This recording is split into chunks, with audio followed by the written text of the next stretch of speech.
हवा में कॉफी की महक, आम के घने बाग, दूर तक फैले घास के मैदान, हरे भरे जंगल, पहाड़ों की विहंगम तस्वीर और उन पहाड़ों से आती ताजी हवा। ये है महाराष्ट्र के अमरावती का खूबसूरत हिल स्टेशन चिखलदारा।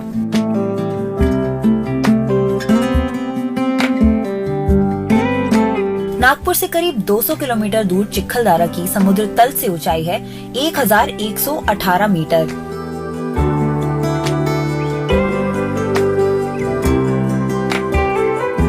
इस हिल स्टेशन पर मौसम साल भर खुशनुमा रहता है।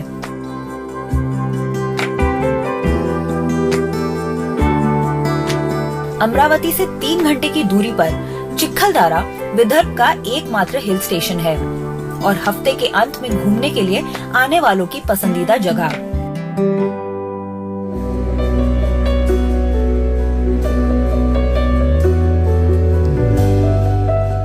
उन्नीस में हैदराबाद रेजिमेंट के एक ब्रिटिश आर्मी ऑफिसर ने चिखलदारा को खोजा।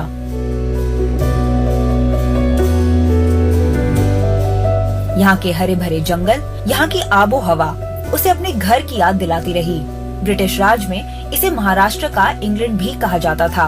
अंग्रेजों के उस दौर की विरासत चिखलदारा में आज भी खूब नजर आती है।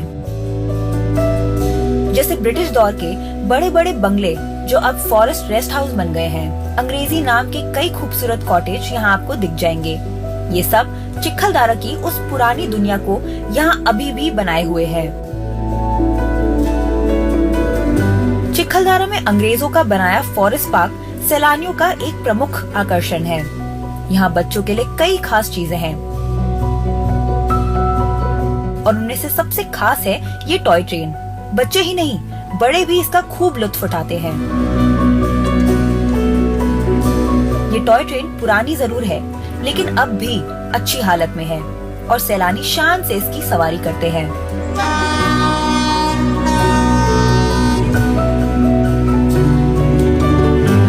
चिखलदारा से ही जुड़ा है एक और आकर्षण, मेलघाट टाइगर रिजर्व, जो 3 ओर से इस छोटे से कस्बे से जुड़ा हुआ है।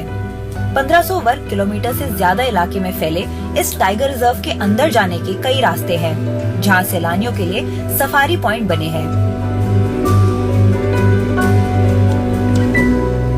It's called the jewel of the Vidarbha, Melghat, and there's a very beautiful hill station right next to it called Chikhaldara, which had been discovered by the British. And there's a beautiful toy train over there, still existing and working very, very effectively.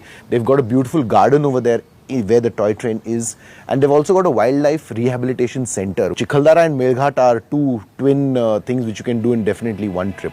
It's among the first initial few tiger reserves which were formed in 1973, established Project Tiger. In Melghat, you'll get the big 3 as they are called in terms of predators, which is the leopard, the tiger and the wild dogs. You got herbivores like the gaur or the bison. You got spotted deer, you got sambar deer, you've got barking deer, you got wild boar, you got big numbers of sloth bear in that area.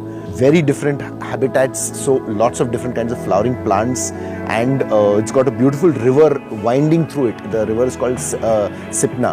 So, and there's a beautiful MTDC on a forest department campsite right next to the river in Sipna. So that's the main headquarters for Melghat Tiger Reserve.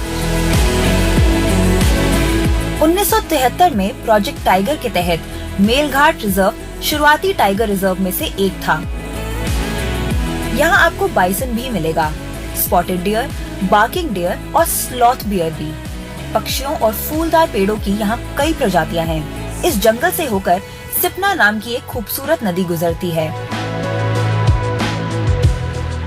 Melghat की जंगल safari बड़ी ही दिलचस्प है। हरे भरे पेड़ों और कलकल बहते झरनों के बीच से गुजरते हुए आप खुले घास के मैदानों में पहुंच जाते हैं। मेलघाट में आपको हिरण, सांभर, इंडियन गौर काफी तादाद में मिलेंगे। इंडियन गौर आपको झुंड में भी दिख जाएगा और अकेले भी। यहाँ कुछ दूरी पर बदलता लैंडस्केप जंगल सफारी के दौरान जंगली जानवरों को देखने के लिए बहुत ही शानदार है।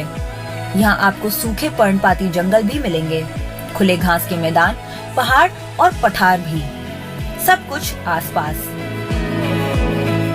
मेलघाट में इस समय 30 से ज्यादा बाघ हैं। कई सैलानी खुद को खुशकिस्मत मानते हैं अगर जंगलों में उन्हें बाघ की एक झलक मिल जाए।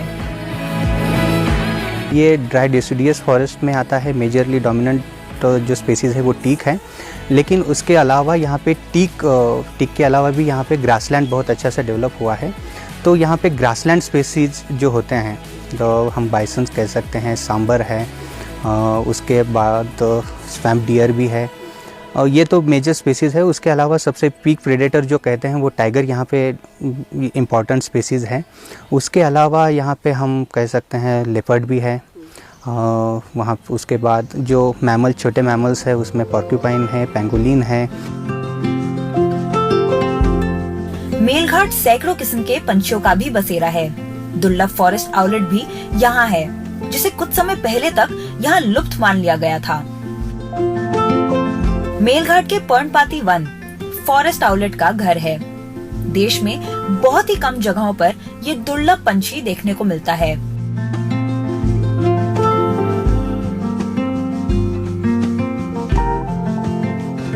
फॉरेस्ट आउलेट ये स्पीसीज जो था तो 113 इयर्स के लिए कहा गया था कि ये एक्सटिंक्ट है, extinct in wild. But suddenly 1997 में ये नंदुरबार डिस्ट्रिक्ट में रीडिस्कवर हो गया। उसके बाद जो डिस्कवरी चालू थी, उसके बाद वो महाराष्ट्र में, उसके बाद मेलघाट में हमें हरिसाल जो हमारा रेंज है वहाँ पे बहुत सारे नंबर में वो है। बहुत ब्यूटीफुल बर्ड्स हैं।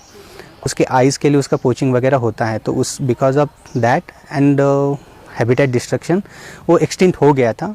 लेकिन because of all the protection efforts वो फिर से रीडिस्कवर हो गया है।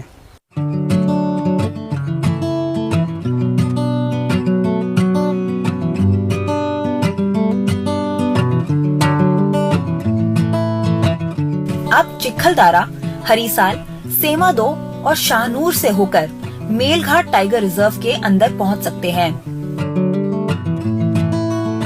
पर्यटकों को जंगल घुमाने के लिए खुली जीप सफारी की भी सुविधा है, लेकिन सैलानियों को सबसे ज्यादा आकर्षित करता है कोलकास में हाथी पर बैठकर जंगल में घूमना।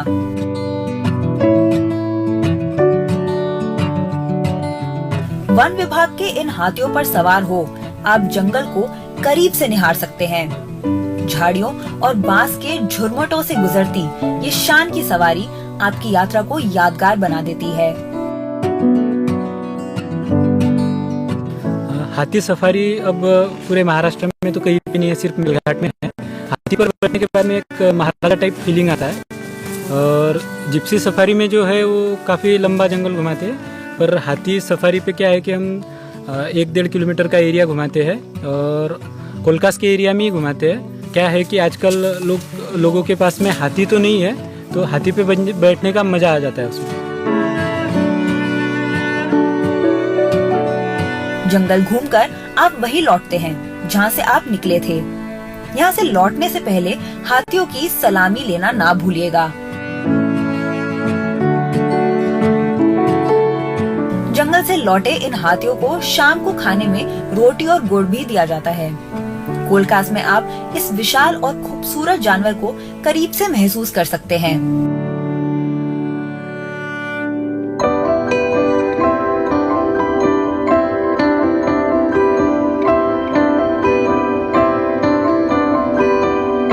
चिखलदारा कस्बे में अलग अलग जगह से आपको इस हिल स्टेशन का अलग अलग नजारा दिखता है। मालवीय पॉइंट से आप सूर्योदय का खूबसूरत दृश्य अपनी आंखों से कैद कर सकते हैं। पहाड़ी जंगलों के पीछे से उगता सूरज आपकी स्मृति में हमेशा के लिए बस जाएगा।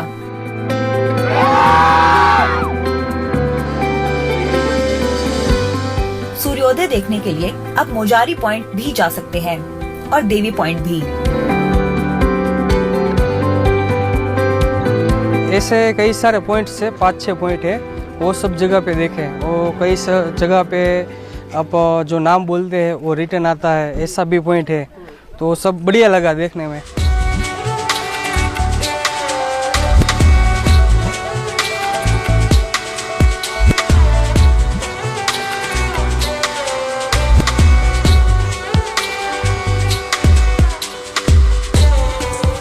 देवी पॉइंट देवी के एक प्राचीन मंदिर के लिए जाना जाता है।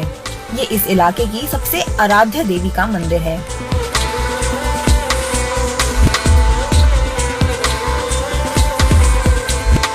करीब ही आपको एक और लोकप्रिय जगह मिलेगी, भीमकुंड। कहते हैं कि इस भीमकुंड में ही पांडवों में से एक भाई भीम ने स्नान किया था।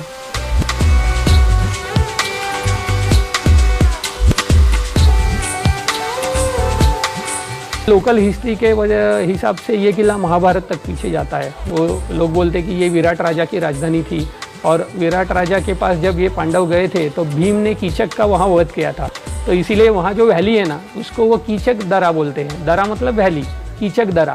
लेकिन अभी लोकल लोगों ने उसका अपभ्रंश करके कीचक से चिखल हो गया, इसलिए उसको चिखल दरा बोलते हैं अभी। भीमकुंड एक खूबसूरत जगह है जहाँ एक झरना छोटे से कुंड में उतरता है। सैलानी यहाँ आना नहीं भूलते।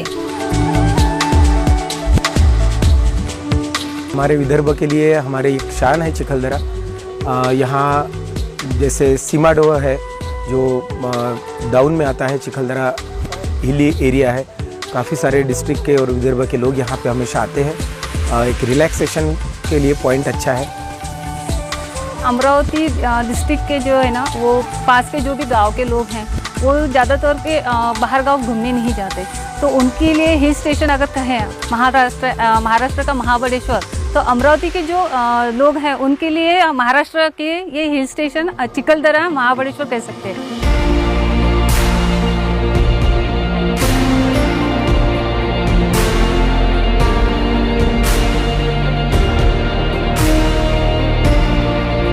सतपुरा रेंज महाराष्ट्र के इस इलाके को मध्य प्रदेश से अलग करती है। इस इलाके में दो प्रसिद्ध किले हैं, शाहनूर का नरनाला फोर्ट और थोड़ा और ऊपर पहाड़ में गाविलगढ़ फोर्ट।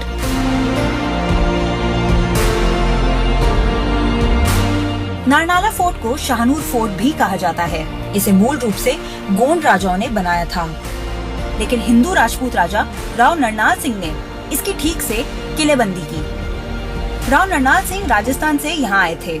इस किले का महाकाली द्वार उन्होंने ही बनवाया था। महाकाली द्वार और इस पर की गई बारीक नक्काशी किले की वास्तुकला का प्रमुख आकर्षण है। किले में भारी तोपें भी रखी गई हैं। नरनाला किला बाद में इस्लामिक शासकों के हाथ में चला गया, पहले इमाद शाही वंश और फिर मुगलों के पास। यहाँ इस्लामी वास्तुकला और हिंदू वास्तुकला का मेल साफ दिखता है। ये किला रणनीतिक लिहाज से काफी अहम था। माना जाता था कि दक्कन के राज्यों को उत्तर भारत के हमलों से बचाने में ये किला अहम भूमिका निभाता था।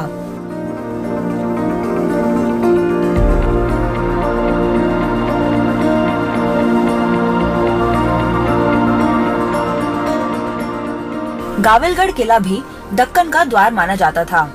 अगर उत्तर भारत के किसी शासक को सतपुरा रेंज पार करनी हो तो उसे पहले गाविलगढ़ और नरनाला किलों को फतेह करना जरूरी था। इसके लिए यहाँ की सेनाओं से उसे लोहा लेना पड़ता था।